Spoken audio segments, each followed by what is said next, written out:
No, what is actually happening, guys? I hope we're all well. Today we're going to be talking about a foam roller and how to use that to loosen up the back and regain a bit more mobility and flexibility in the spine. So I'm going to run through a few exercises today. So a few misconceptions with foam rollers. Well, a lot of people don't actually know how to use them properly, which causes them to almost feel pain when they're doing it. So when we're actually getting the foam roller, the best way to get into it, I would recommend, is tuck it into your low back.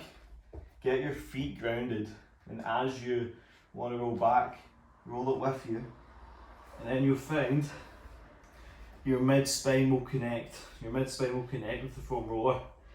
And a few exercises I'd start with is probably the overhead. Okay, so hands to the floor, deep breath in.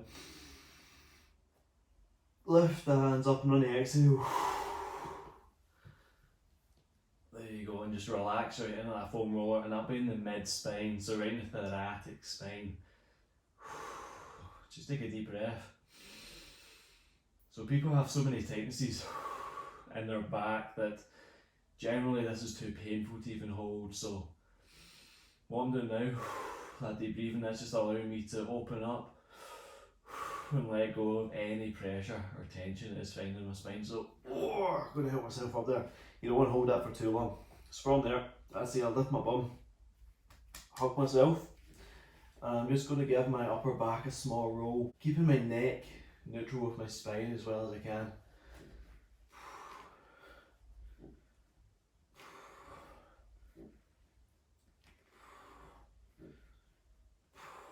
Whatever side you want to lean more to, let's say your right hand side or even your left, just the way you look or the way your eye gaze goes, you can almost shift the pressure from one side of your back to the other, allowing you to relieve tension on either side, which is amazing. So that almost covers the mid to upper back with a foam roller. What you can do for the lower back is a little bit different.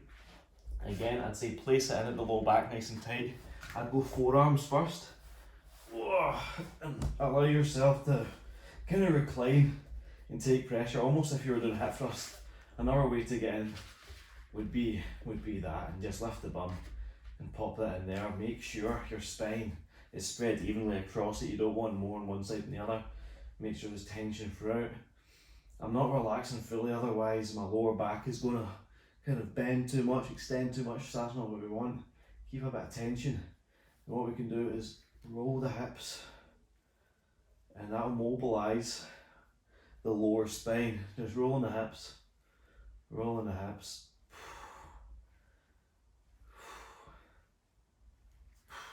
One more.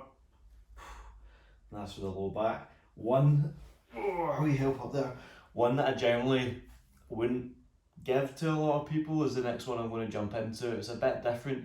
You probably need to be a bit more experienced with a foam roller to try it, but it's a very good lower back release.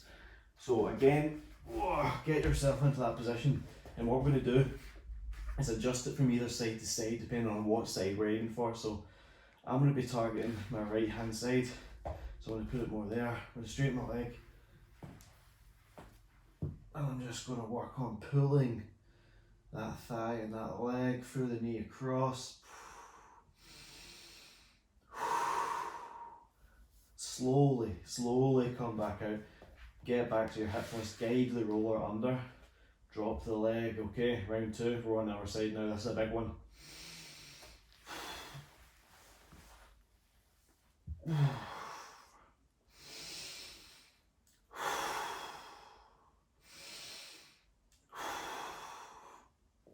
Slowly bring yourself back around. I don't want to hang around there too long. It's quite a challenge for the body.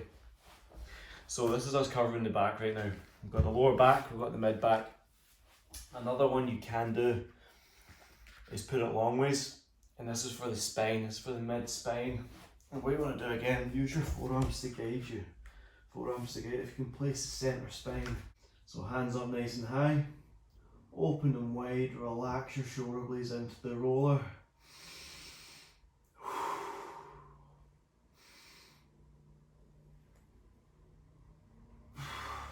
Just had to get a wee stretch in there, that's it.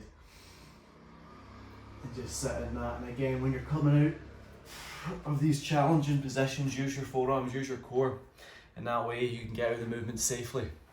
So the next one I'm doing here is for the lats, okay? So all the way up here, this can get extremely tight.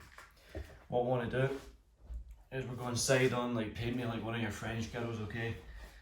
Hand behind head, we're going to go all the way from the tricep, all the way in.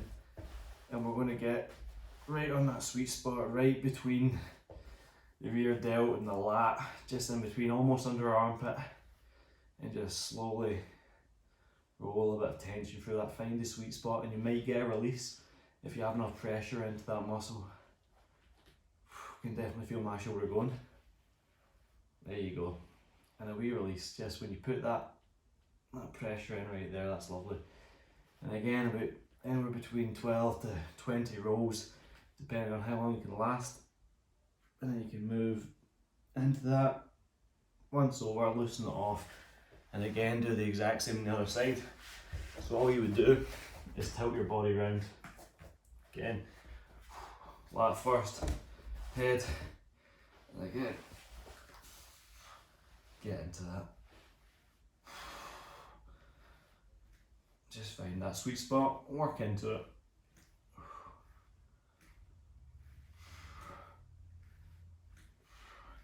And what I'm doing here is I'm using my obliques to tuck in almost. And that's allowing me to move my body in and out. Again, coming off of that. So back's already feeling a lot looser, feels a lot nicer. And any tightnesses I did have before I started this have vanished almost within 5 minutes. So, you know, if you are using a foam roller, I would probably just stick to a few basic exercises. Try not hurt yourself when you're on them. They can be a little bit uncomfortable to begin with, but as you get used to it and build them up, take your time and use your forearms and stuff to navigate through the roll. You'll be absolutely fine. It's going to allow you to really pressure tension and kind of rehab some injuries as well. So it's probably worth implementing into your week. As the weeks go by, I will be releasing a few extra videos on legs, calves, things like that. Hope you enjoyed the video, guys. Peace.